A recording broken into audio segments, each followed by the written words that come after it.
ষষ্ঠ শ্রেণীর শিক্ষার্থীরা, আশা করি সবাই ভালো আছো। আমার ঘরে আমার স্কুলের আজকের পাঠে তোমাদেরকে স্বাগত। আজকে আমরা বিজ্ঞানের প্রথম অধ্যায় থেকে বিজ্ঞান কি, পরীক্ষণ, পরিমাপের প্রয়োজনীয়তা, মৌলিক ও যৌগিক একক এবং ভরের একক সম্পর্কে আলোচনা করব। চলো তাহলে প্রথমে দেখে নিই আজকের পাঠ শেষে আমরা কি কি শিখতে পারবো। আজকের পাঠ শেষে আমরা বৈজ্ঞানিক প্রক্রিয়া এবং পরীক্ষণ ব্যাখ্যা করতে পারবো, বৈজ্ঞানিক প্রক্রিয়ার ধাপসমূহ ব্যাখ্যা করতে পারবো, পরিমাপের প্রয়োজনীয়তা এবং এককের গুরুত্ব ব্যাখ্যা করতে পারবো, মৌলিক ও যৌগিক একক ব্যাখ্যা করতে পারবো এবং দৈর্ঘ্য, ভর ও সময়ের একক ব্যাখ্যা করতে পারবো। আমরা আজকে বিজ্ঞান পড়ছি, বিজ্ঞান নিয়ে আলোচনা করছি। এর আগের শ্রেণীগুলোতেও তোমাদের বিজ্ঞান বই ছিল, তোমরা বিজ্ঞানের বিভিন্ন বিষয় নিয়ে পড়েছো, শিখেছো। এর পরেও তোমরা হয়তো আরো বিজ্ঞান পড়বে, কিন্তু কখনো কি চিন্তা করে দেখেছো বিজ্ঞান আসলে কি? কি মনে হয় বিজ্ঞান বলতে আসলে কি বোঝায়? আমরা বাংলা, ইংরেজি, গল্প, কবিতা, উপন্যাস পড়ি, সেখানে থাকে কাল্পনিক কিছু বিষয়, কিন্তু বিজ্ঞান হলো আমাদের চারপাশে যা কিছু আছে সেসব সম্পর্কে বাস্তব জ্ঞান, বা আরো নির্দিষ্ট করে বললে বিজ্ঞান হলো আসলে প্রাকৃতিক বিভিন্ন ঘটনার যৌক্তিক ব্যাখ্যা। এই যৌক্তিক ব্যাখ্যা আমরা পাই বিভিন্ন বিষয় পর্যবেক্ষণের মাধ্যমে এবং বিভিন্ন পরীক্ষার ফলাফল থেকে। এগুলো কাল্পনিক কোনো ঘটনা নয়, বরং পরীক্ষার ফলাফল এবং পর্যবেক্ষণ থেকে পাওয়া এক ধরনের যৌক্তিক ব্যাখ্যা। তাহলে পর্যবেক্ষণ কিংবা কোনো পরীক্ষার ফলাফল থেকে পাওয়া যে যৌক্তিক ব্যাখ্যা, সেটাই হলো আসলে বিজ্ঞান। যেমন ধরো, মেঘ একটি প্রাকৃতিক ঘটনা। তোমরা হয়তো বিভিন্ন গল্প, কবিতায় মেঘের কথা পড়েছো। মেঘকে কেউ তুলার মতো কল্পনা করেন, আবার কেউ একে তুষারের সাথে তুলনা করতে পারেন। কিন্তু এগুলো হলো কাল্পনিক চিন্তা, যার কোনো বাস্তব ভিত্তি নেই। এগুলো যে কেউ নিজের মতো করে কল্পনা করতে পারে।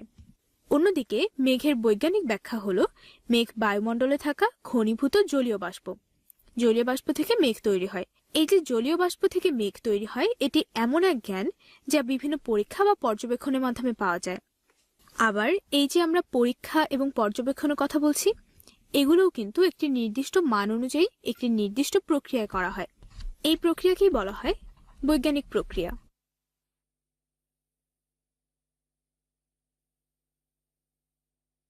বৈজ্ঞানিক প্রক্রিয়া। তোমরা হয়তো কখনো শুনেছো যে আমরা হয়তো কারো কথা বলতে গিয়ে বলি যে সে বিজ্ঞান মনস্ক, বা কোনো বিষয়ের ক্ষেত্রে বলতে গিয়ে বলি যে এটি বৈজ্ঞানিক প্রক্রিয়ায় করা হয়েছে। এর মানে আসলে কি?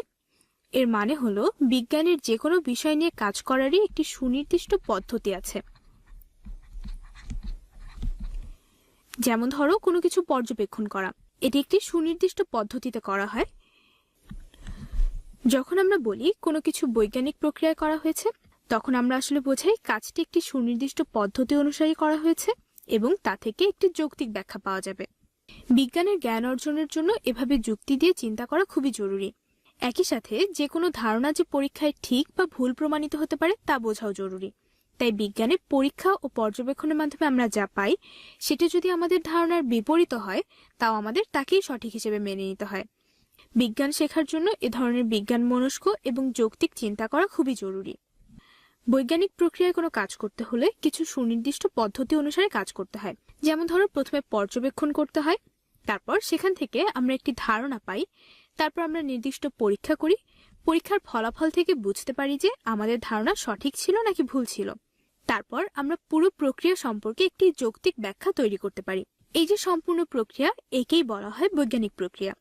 যেমন এখানে মূল প্রশ্ন হলো কোন সার সবচেয়ে বেশি ভালো কাজ করবে। এখানে আমরা একটি অনুমান করে ধরে নিচ্ছি যে সার এ সবচেয়ে বেশি কাজ করবে।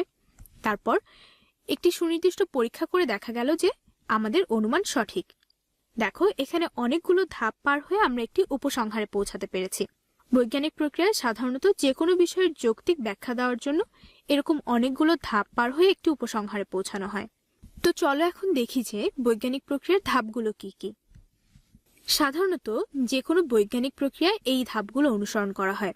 প্রথমে কোনো একটি প্রশ্ন বা একটি সমস্যা নির্বাচন করা হয়, যে প্রশ্নের উত্তর আমরা পেতে চাই বা যে সমস্যার সমাধান চাই আমরা।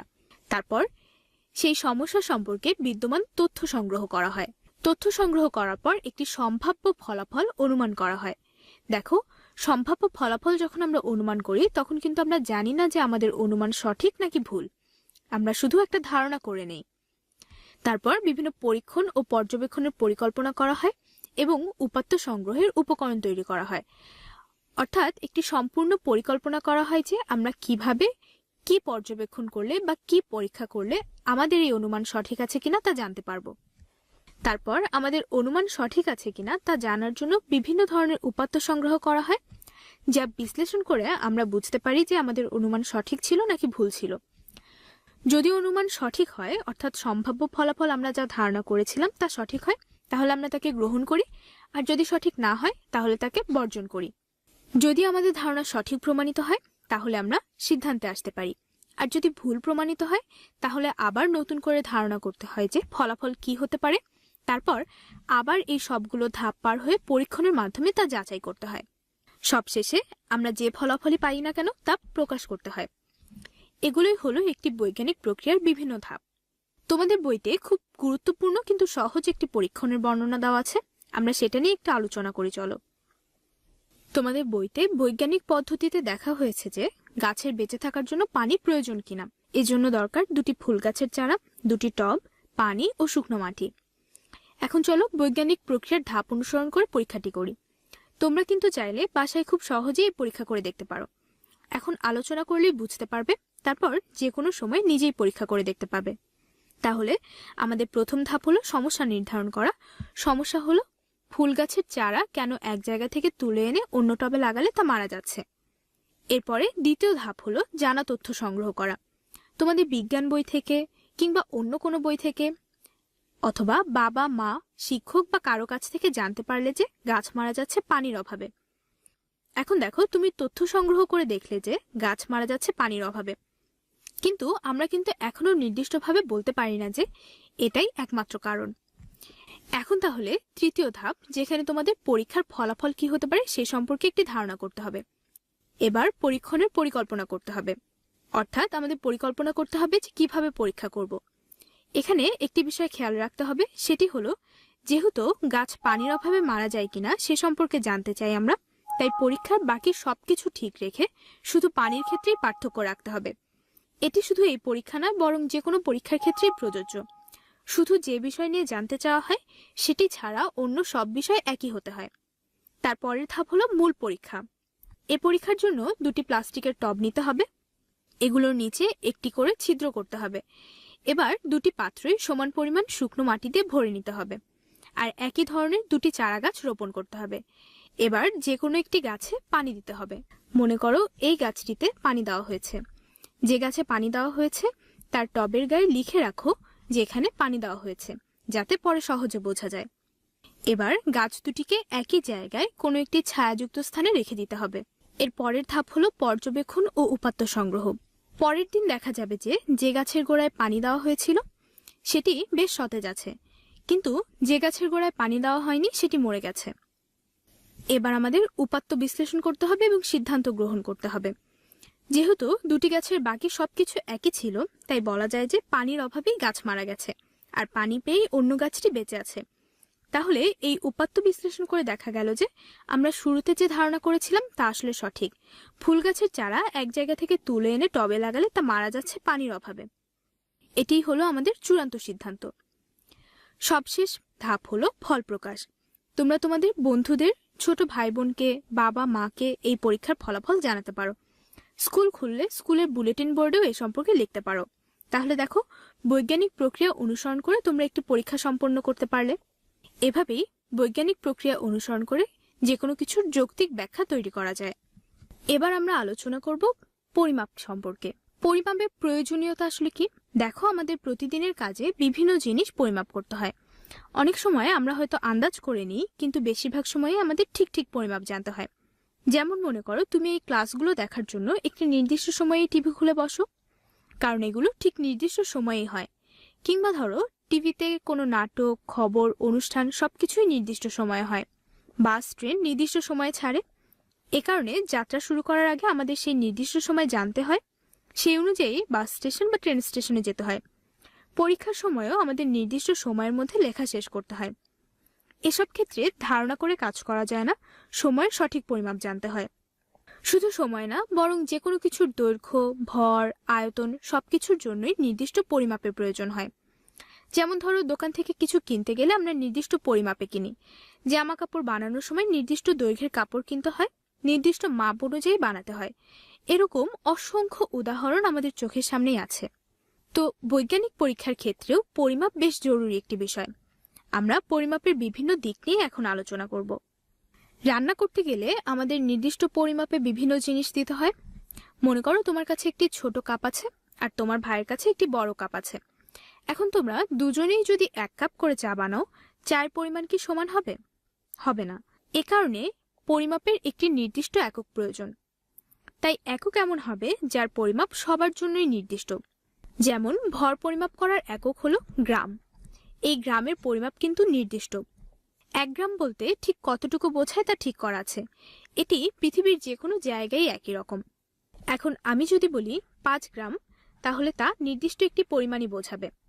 তুমি যদি 5 গ্রাম চিনি নাও আর 5 গ্রাম আটা নাও, তাহলে দুটির পরিমাপ কিন্তু একই হবে বা দুটির ভর একই হবে, এটি পরিবর্তন হবে না, কারণ গ্রামের পরিমাণ নির্দিষ্ট করা আছে। এই যে আমরা বিভিন্ন জিনিস পরিমাপ করি, এগুলো পরিমাপ করার জন্য আমাদের নির্দিষ্ট একক প্রয়োজন হয়। যেমন একটু আগে আমি গ্রামের কথা বললাম। গ্রাম হলো একটি নির্দিষ্ট একক। কোনো কিছুকে পরিমাপ করার সময় যাকে পরিমাপ করা হয় তাকে আমরা সাধারণত রাশি বলি। যেমন ধরো যখন আমি কোনো কিছুর দৈর্ঘ্য পরিমাপ করছি, তখন দৈর্ঘ্য একটি রাশি। আবার ধরো যখন কারো উচ্চতা পরিমাপ করছি, তখন উচ্চতা একটি রাশি। তাহলে যাকে পরিমাপ করা হয় তাকেই রাশি বলা হয়। এখন দেখো দৈর্ঘ্য পরিমাপ করতে গেলে আমাদেরকে কি করতে হয়। ধরো তুমি এই বাক্সটির দৈর্ঘ্য পরিমাপ করতে চাও, তাহলে তোমাকে কি করতে হবে? দৈর্ঘ্য পরিমাপ করতে হলে যে কোনো এককের একটি স্কেল নিয়ে এই দৈর্ঘ্য পরিমাপ করতে হবে। তাহলে স্কেল দিয়ে পরিমাপ করলে সরাসরি আমরা এই বাক্সের দৈর্ঘ্য জানতে পারবো। কিন্তু যদি তুমি এই বাক্সের ক্ষেত্রফল জানতে চাও, তাহলে তোমাকে কি করতে হবে? দেখো এমন কোনো পরিমাপক নেই যা দিয়ে মেপে আমরা সরাসরি ক্ষেত্রফল নির্ণয় করতে পারি। তো ক্ষেত্রফল তাহলে আমরা কিভাবে নির্ণয় করতে পারি? ক্ষেত্রফল নির্ণয় করতে হলে আমাদের এই বাক্সের দৈর্ঘ্য জানতে হবে, আবার এই বাক্সের প্রস্থও জানতে হবে। বাক্সের দৈর্ঘ্য এবং প্রস্থ গুণ করলেই কেবলমাত্র আমরা ক্ষেত্রফল জানতে পারবো। তার মানে কিছু রাশিকে আমরা সরাসরি পরিমাপ করতে পারি, যেমন দৈর্ঘ্য বা উচ্চতা। আবার কিছু রাশিকে আমরা সরাসরি পরিমাপ করতে পারি না, একে পরিমাপ করার জন্য অন্য রাশির দরকার হয়, যেমন হলো ক্ষেত্রফল। ক্ষেত্রফল পরিমাপ করার জন্য দৈর্ঘ্য এবং প্রস্থ জানতে হয়। তো এরকম যেসব রাশিকে সরাসরি পরিমাপ করা যায় তাদেরকে বলা হয় মৌলিক রাশি। যেমন কতগুলো মৌলিক রাশির উদাহরণ আমরা বলতে পারি। ভর হলো একটি মৌলিক রাশি, সময়ের একক, তাপমাত্রার একক এসবও কিন্তু মৌলিক রাশি, কারণ আমরা এগুলো সরাসরি মাপতে পারি। আর যেসব রাশিকে সরাসরি পরিমাপ করা যায় না তাদেরকে বলা হয় যৌগিক রাশি। যেমন দেখো ক্ষেত্রফল হলো একটি যৌগিক রাশি, আমরা এই মাত্রই দেখলাম। যৌগিক রাশিকে অনেক সময় লব্ধ রাশিও বলা হয়। তাহলে যৌগিক রাশি বা লব্ধ রাশি জানার জন্য আমাদের কতগুলো মৌলিক রাশির প্রয়োজন হয়। ক্ষেত্রফল ছাড়াও যদি আমি এই বাক্সের আয়তন জানতে চাইতাম, তাহলে এর দৈর্ঘ্য, প্রস্থ, উচ্চতা জানতে হতো। তাহলে ক্ষেত্রফল বা আয়তন পরিমাপ করতে হলে আমাদের 2-3টি রাশি জানতে হয়। এজন্য এগুলো হলো যৌগিক রাশি বা লব্ধ রাশি। এখন দেখো আমরা একটু আগেই দেখলাম যে এককের এমন কোনো পরিমাপ থাকতে হয় যা সব ক্ষেত্রে একই রকম, তা না হলে পরিমাপ করা যায় না। আচ্ছা, তো এখন একটু ভেবে দেখো তো, আমরা দোকানে কাপড় কিনতে গেলে কোন একক ব্যবহার করি? সাধারণত আমাদের দেশে আমরা দোকানে কাপড় কিনতে গেলে গজ একক ব্যবহার করি। আমরা 2, 3 বা 10 গজ কাপড় কিনি। কিন্তু অনেক দেশেই গজ একক ব্যবহার করা হয় না। অনেক দেশেই কাপড়ের দৈর্ঘ্য পরিমাপ করা হয় মিটার একক দিয়ে। তাহলে দেখো গজও একটি একক, মিটারও একটি একক, কিন্তু দুটি ভিন্ন একক। তো আমরা যদি এরকম 2 ধরনের একক ব্যবহার করি তাহলে কিন্তু একটি সমস্যা রয়েই যাচ্ছে। ধরো তুমি 1 গজ কাপড় বলতে কি বোঝাতে চাইছো তা হয়তো যে মিটারে কাপড় মাপে সে বুঝতে পারছে না। এজন্য পৃথিবীর সব দেশেই প্রচলিত আছে এমন কিছু একক ব্যবহার করা হয় যাতে যে কোনো পরিমাপই যে কেউ বুঝতে পারে। 1960 সালে এরকম সবকিছুর জন্য একটি নির্দিষ্ট একক ব্যবহার করার সিদ্ধান্ত নেওয়া হয়। এদেরকে বলা হয় international system of units. International system of units. সংক্ষেপে এদেরকে এসআই পদ্ধতি বলা হয়। দেখো, এই এসআই পদ্ধতি এ কারণেই গ্রহণ করা হয় যাতে পৃথিবীর যে কোনো প্রান্তে যে কেউ একটি নির্দিষ্ট একক ব্যবহার করতে পারে। এসআই পদ্ধতি অনুযায়ী দৈর্ঘ্যের একক মিটার, ভরের একক কিলোগ্রাম, সময়ের একক সেকেন্ড, তাপমাত্রার একক কেলভিন, বিদ্যুৎ প্রবাহের একক অ্যাম্পিয়ার, আলোকোজ্জ্বলের একক ক্যান্ডেলা এবং পদার্থের পরিমাণের একক হলো মোল। খেয়াল করো, এসআই ইউনিটে যে এককগুলো নির্দিষ্ট করে দেওয়া আছে সেগুলো সবই হলো মৌলিক একক। যেহেতু বিভিন্ন মৌলিক একক থেকেই আমরা যৌগিক একক পাই, তাই শুধু মৌলিক এককগুলো নির্দিষ্ট করে দেওয়া হয়েছে। এদের সমন্বয়েই আমরা এসআই পদ্ধতির বিভিন্ন যৌগিক একক পাই। এখন চলো আমরা এই একক সম্পর্কে কিছু আলোচনা করি। প্রথমেই চলো দৈর্ঘ্যের একক সম্পর্কে আমরা কিছু আলোচনা করি। এসআই পদ্ধতিতে দৈর্ঘ্যের একক কিভাবে ঠিক করা হয়েছিল? 1875 সালে বিজ্ঞানীরা একত্রে বসে এটি ঠিক করেন। বিজ্ঞানীরা 1 মিটার দৈর্ঘ্য পরিমাপ করার জন্য প্লাটিনিয়াম এবং ইরিডিয়াম মিশ্রিত ধাতুর দুই প্রান্তে দুটি দাগ দেন। 0 ডিগ্রি সেলসিয়াস তাপমাত্রায় ওই দুটি নির্দিষ্ট দাগের মধ্যে যে দূরত্ব, সেই দূরত্বকেই 1 মিটার ধরা হয়। আমরা এভাবেই এই মিটার দৈর্ঘ্যের একক পাই এবং এখন আমরা যে কোনো কিছু এই 1 মিটার দৈর্ঘ্যের সাথে তুলনা করে পরিমাপ করতে পারি। যেমন মনে করো, আমরা টেবিল, দরজা বা এ ধরনের যে কোনো বস্তুর দৈর্ঘ্য মাপতে মিটার একক ব্যবহার করি। কিন্তু মনে করো যদি খুব বড়, যেমন ধরো কোনো রাস্তার দৈর্ঘ্য পরিমাপ করতে হয়, তখন এই একক ব্যবহার করা অসুবিধাজনক, কারণ 1 মিটার দৈর্ঘ্য বেশ ছোট। আবার মনে করো কোনো একটি পেন্সিল বা এরকম ছোট কিছু মাপতে হলে আরো ছোট এককের প্রয়োজন হয়। তাহলে সেক্ষেত্রে কি করা যায়? এই সমস্যা সমাধানের জন্য আমরা এককের কিছু ভগ্নাংশ ব্যবহার করি, যাতে এই 1 মিটার দৈর্ঘ্যের চেয়েও ছোট কোনো দৈর্ঘ্যের বস্তু মাপা যায়। আবার কিছু গুণিতক ব্যবহার করি, যাতে খুব বড় কোনো কিছুর দৈর্ঘ্য, যেমন কোনো রাস্তার দৈর্ঘ্য মাপা যায়। তো এই দৈর্ঘ্যের এককগুলোর মধ্যে একটি সম্পর্ক আছে, যেমন 1 কিলোমিটার সমান হলো 1000 মিটার, 1 মিটার সমান 100 সেন্টিমিটার, 1 সেন্টিমিটার সমান হলো 10 মিলিমিটার।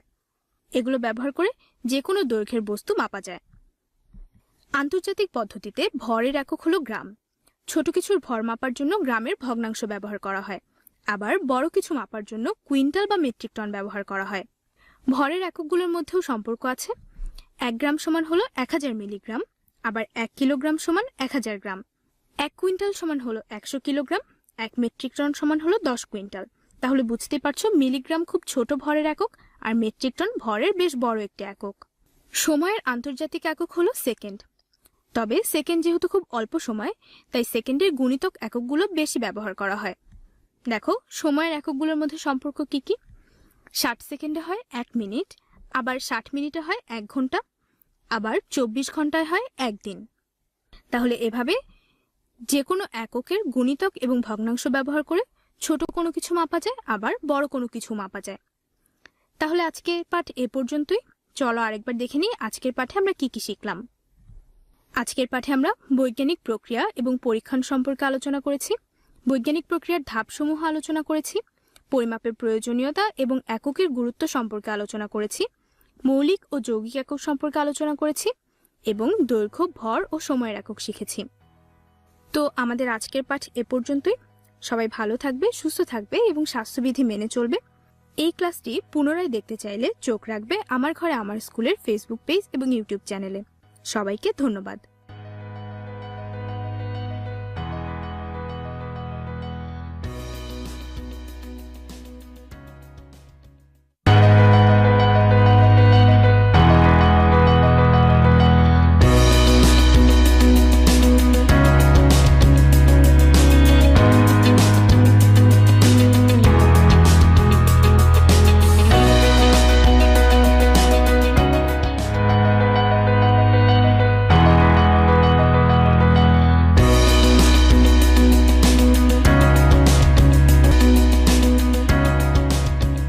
প্রিয় শিক্ষার্থীবৃন্দ, সবাইকে স্বাগত জানাচ্ছি আমার ঘরে আমার স্কুলের আজকের ক্লাসে। আমি আসমাউল হোসনা মিম।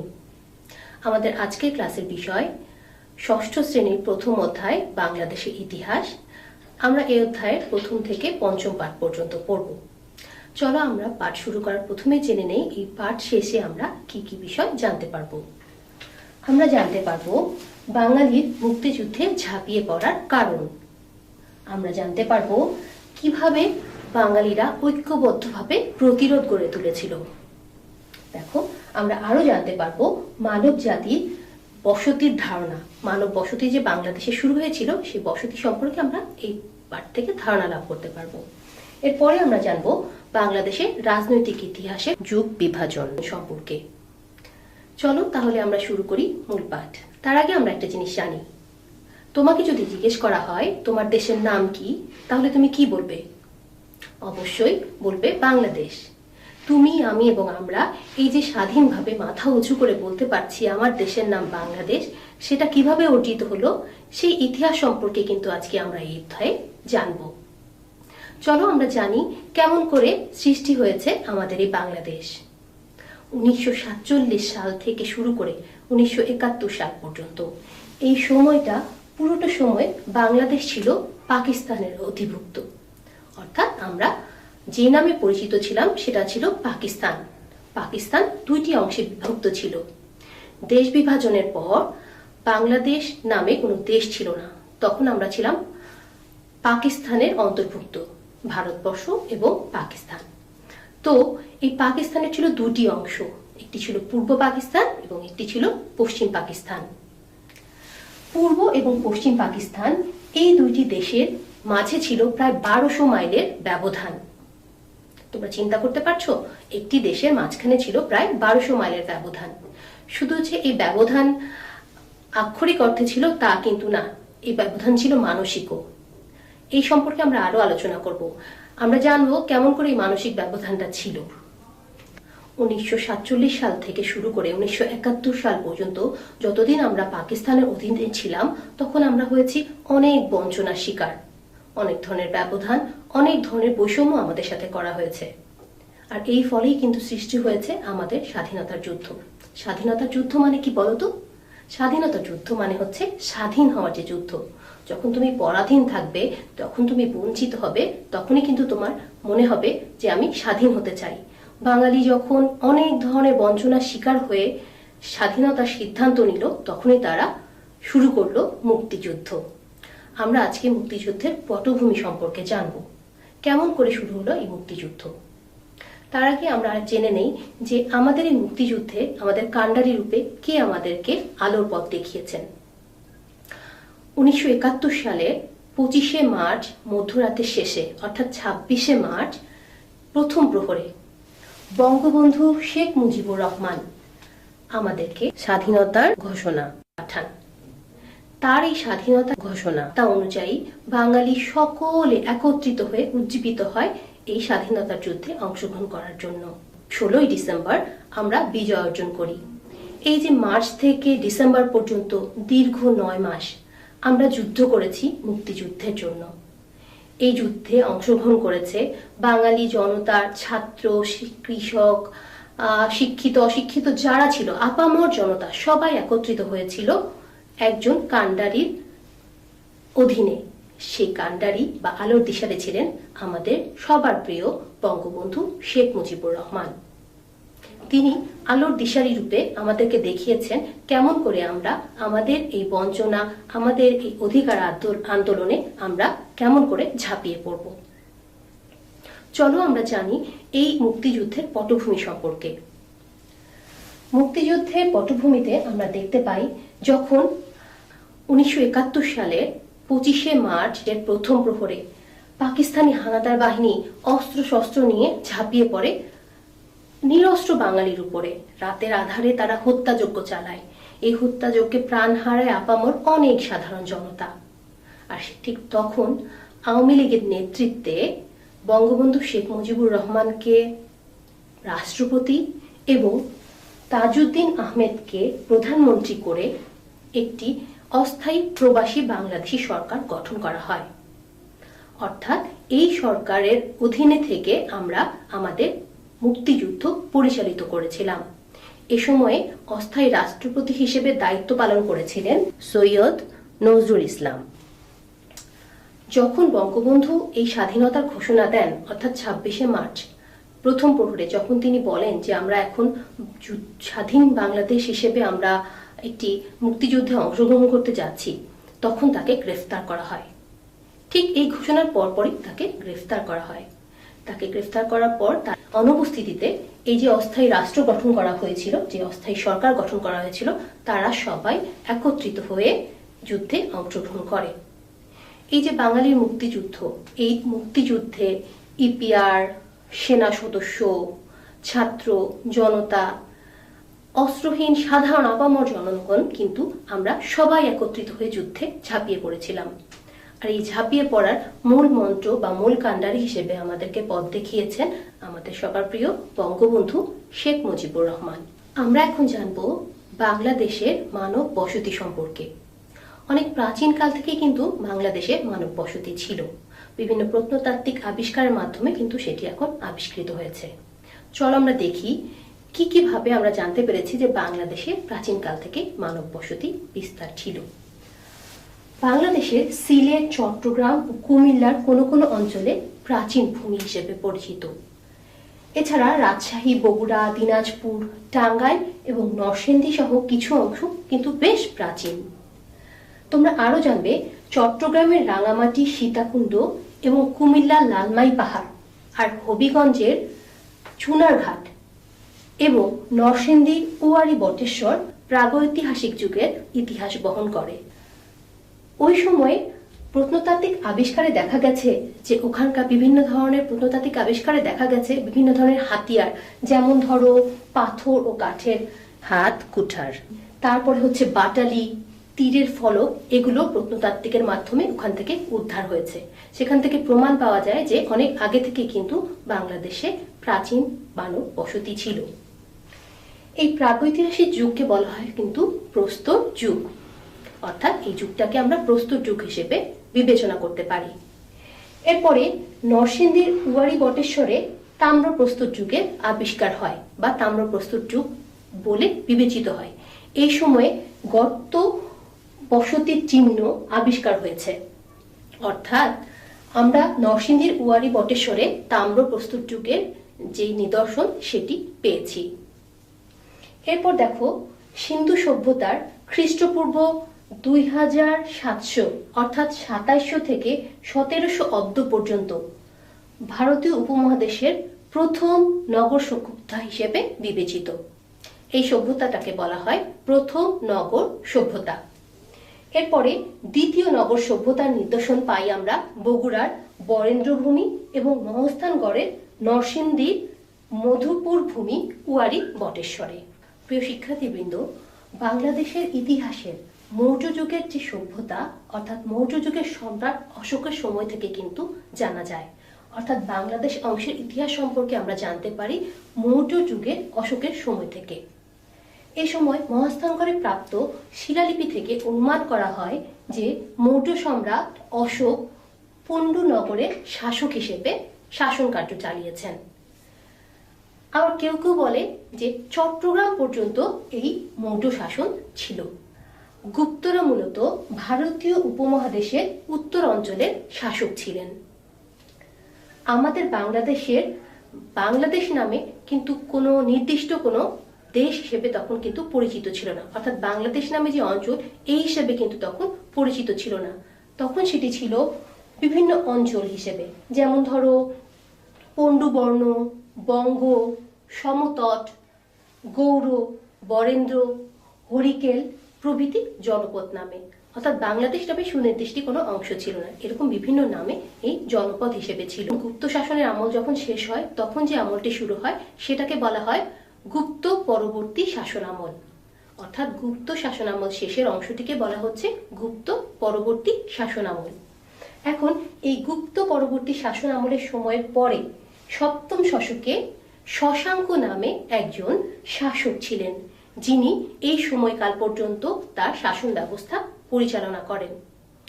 এই শশাঙ্কের শাসন আমলের পর প্রায় 100 বছর পর্যন্ত সময়কাল পর্যন্ত বাংলাদেশের ইতিহাসে, অর্থাৎ প্রাচীন বাংলায় কে এই অঞ্চল শাসন করেছে তার কোনো স্থায়ী তথ্য পাওয়া যায়নি। অর্থাৎ কোন স্থায়ী শাসক এটি শাসন করেছেন সেই কোনো তথ্য আসলে আমরা এখন পর্যন্ত পাইনি।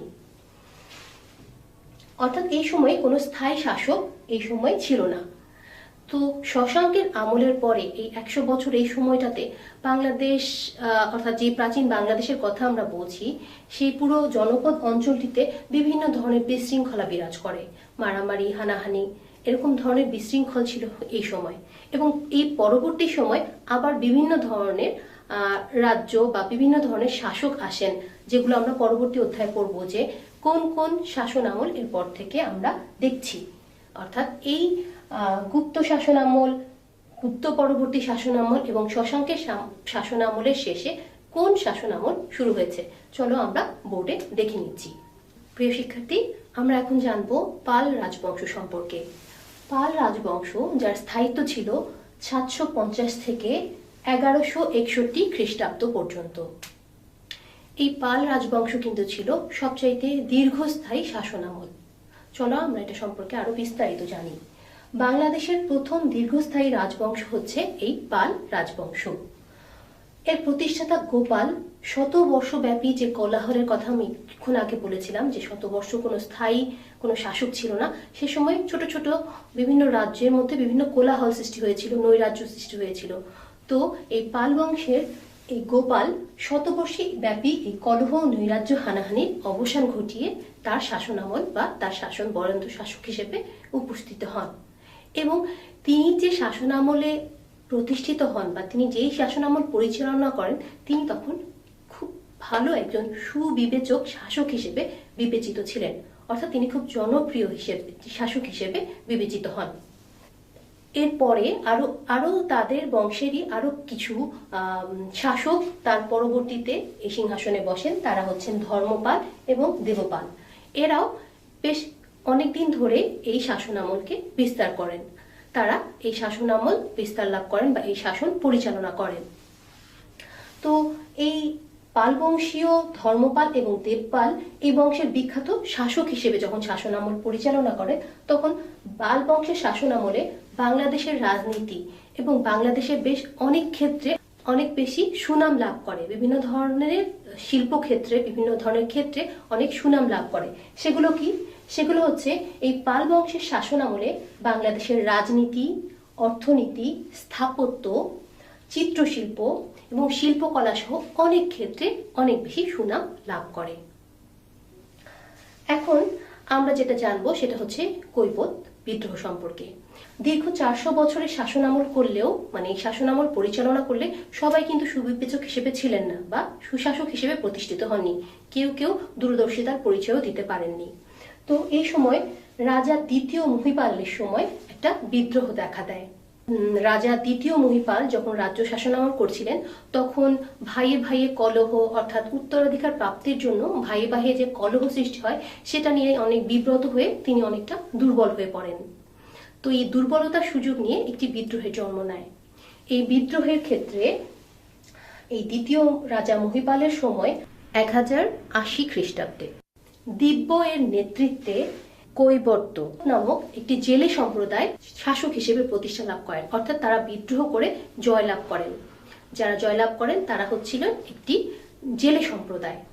তো এই জেলে সম্প্রদায় অর্থাৎ কৈবর্ত নামক যে জেলে সম্প্রদায় ছিল, তাদের শাসনামলটা অনেক বেশি দিন ছিল না, অর্থাৎ স্বল্পস্থায়ী ছিল। কারণ এই মহিপাল, রাজা মহিপালের ভাই, তার নাম ছিল রামপাল। সেই রামপাল এই কৈবর্তদেরকে পরাজিত করেন। একটি অনেক বড় একটি যুদ্ধ সংঘটিত হয়। এই যুদ্ধের মাধ্যমে তিনি তাদের পরাজিত করে পুনরায় বরেন্দ্র ভূমিতে এই রাজবংশের শাসনামল পুনঃপ্রতিষ্ঠা করেন। অর্থাৎ যে শাসনামলটি চলছিল, সেই কৈবর্ত দ্বারা যে স্বল্প সময়ের যে শাসনামলটি চলছিল, সেটিকে তাদেরকে তিনি পরাজিত করে পুনরায় রাজ্য প্রতিষ্ঠিত করেন। তিনি হলেন দ্বিতীয় রাজা মহিপালের ভাই রামপাল। এই রামপাল কৈবর্তদেরকে পরাজিত করে পুনরায় এই পাল বংশ বরেন্দ্রভূমিতে পাল বংশের শাসনামল প্রতিষ্ঠিত করেন। আমরা কি বুঝতে পেরেছি আমরা এতক্ষণ ধরে কি পড়লাম? আমরা দেখলাম যে রাজা পাল বংশীয় রাজবংশ যে ছিল, সেটা কেমন করে বাংলাদেশের উপর তাদের রাজত্ব বিস্তার করেছিল। এই সময় পাল বংশই আমাদের রাজ্য শাসন করছিল, কিন্তু একটি সময় বিদ্রোহ সৃষ্টি হয়। এই বিদ্রোহ দমন করে পুনরায় আবার পাল বংশ তাদের ক্ষমতায় অধিষ্ঠিত হয়। এরপর আমরা আরেকটি সম্প্রদায় সম্পর্কে দেখব। প্রিয় শিক্ষার্থীবৃন্দ, এখন আমরা আলোচনা করব পরবর্তী রাজবংশ অর্থাৎ সেন রাজবংশ সম্পর্কে, যারা 1098 থেকে 1204 খ্রিস্টাব্দ পর্যন্ত শাসন আমল চালিয়েছে। চলো আমরা জানি তাদের সম্পর্কে। সেন বংশরা বা সেন বংশের লোকজন দক্ষিণাঞ্চলের কর্ণাটক থেকে পালদের অধীনে সেনাবাহিনীতে চাকরির উদ্দেশ্যে তারা এই দেশে আসে। অর্থাৎ তারা নিজেদের ক্ষমতা ধীরে ধীরে বৃদ্ধি করতে থাকে দুর্বল পাল রাজবংশদের দুর্বলতার সুযোগ নিয়ে। যেহেতু পাল বংশীয় রাজারা ধীরে ধীরে তাদের ক্ষমতা দুর্বল হয়ে যাচ্ছিল, তখন সেন রাজবংশীয়রা তাদের ক্ষমতা দখল করে নেয়। রাজা মদন পালকে ক্ষমতা থেকে সরিয়ে দিয়ে সেন বংশীয় রাজা বিজয় সেন ক্ষমতায় বসেন। এরপর বল্লাল সেন এবং লক্ষণ সেন নামক দুইজন রাজা এই সেন বংশীয় রাজা হিসেবে অনেকদিন পর্যন্ত তার রাজত্বকাল পালন করে যান। এই সেন বংশীয়রা কিন্তু ধর্ম বিষয়ে বেশ যত্নবান ছিলেন। এই সেনদের কাছ থেকে তুর্কি বীর, তোমরা নামটা বোর্ডে দেখতে পাচ্ছ, তুর্কি বীর ইখতিয়ার উদ্দিন মুহাম্মদ বখতিয়ার খলজি এই নদিয়া বিজয় করেন। অর্থাৎ তিনি বিজয় করে নেন হচ্ছেন সেনদের কাছ থেকে। তার এই নদিয়া বিজয়ের ফলে মুসলিম শাসনের সূত্রপাত হয়। অর্থাৎ ইখতিয়ার উদ্দিন মুহাম্মদ বখতিয়ার খলজি যে সময় থেকে কিন্তু ইসলাম শাসন প্রতিষ্ঠা শুরু হয়। এই সময় থেকেই সমগ্র মুসলিম রাষ্ট্র ধীরে ধীরে মুসলিম শাসন আমলে শুরু হয়ে যায়, অর্থাৎ মুসলিম শাসনের অধীনে চলে আসে। প্রিয় শিক্ষার্থীবৃন্দ, আমরা আজকে কি কি পড়লাম চলো আমরা আগে একবার এক ঝলক দেখে নেই। আজকে আমরা পড়েছি বাংলাদেশের মুক্তিযুদ্ধের ইতিহাস। এই অধ্যায়ে আমরা জেনেছি কেমন করে বাংলাদেশে মুক্তিযুদ্ধ শুরু হয়েছিল, অর্থাৎ মুক্তিযুদ্ধের ইতিহাসের পটভূমি সম্পর্কে আমরা জেনেছি। এই অধ্যায়ে আমরা আরো জেনেছি যে কেমন করে আপামর জনতা বা সাধারণ জনগণ কেমন করে পাকিস্তানিদের বিরুদ্ধে প্রতিহত করেছিল, অর্থাৎ প্রতিরোধ গড়ে তুলেছিল। এই অধ্যায়ে আমরা আরো জেনেছি বাংলাদেশে মানব বসতির ইতিহাস সম্পর্কে, অর্থাৎ এই যে বাংলাদেশ, এই বাংলাদেশে প্রাচীনকালে কখন থেকে মানব বসতি শুরু হয়েছিল সেটা সম্পর্কে আমরা এই অধ্যায়ে শিখেছি। সেই সঙ্গে আমরা আরো জেনেছি যে রাজনৈতিক ইতিহাস সম্পর্কে, এই সময়ে কোন কোন রাজা শাসন করেছেন, কিভাবে তাদের কত থেকে কত পর্যন্ত তাদের শাসন আমল বিস্তৃতি ছিল, সেগুলো সব আমরা এই অধ্যায়ে জানতে পেরেছি। চলো আমরা একটি ছোট্ট বাড়ির কাজ নিয়ে নেই। আমাদের আজকের বাড়ির কাজ বাংলাদেশের মুক্তিযুদ্ধের পটভূমি আলোচনা করো। বাড়ির কাজ নাম্বার 2, বাংলাদেশের মানব বসতির ইতিহাস এবং রাজনৈতিক ইতিহাস সম্পর্কে সংক্ষেপে বর্ণনা করো। এই হোমওয়ার্ক বা বাড়ির কাজটি তোমরা তৈরি করে যখন স্কুল খুলবে তখন শ্রেণী শিক্ষকের কাছে জমা দিবে। প্রিয় শিক্ষার্থী, এই ক্লাসটি পুনরায় দেখতে চাইলে চোখ রাখো আমার ঘরে আমার স্কুলের অফিসিয়াল ফেসবুক পেজ এবং ইউটিউব চ্যানেলে। সবাই ভালো থাকো, সুস্থ থাকো, সরকারি বিধি মেনে বাসায় অবস্থান করো এবং স্বাস্থ্যবিধি মেনে চলো। সবাইকে অসংখ্য ধন্যবাদ।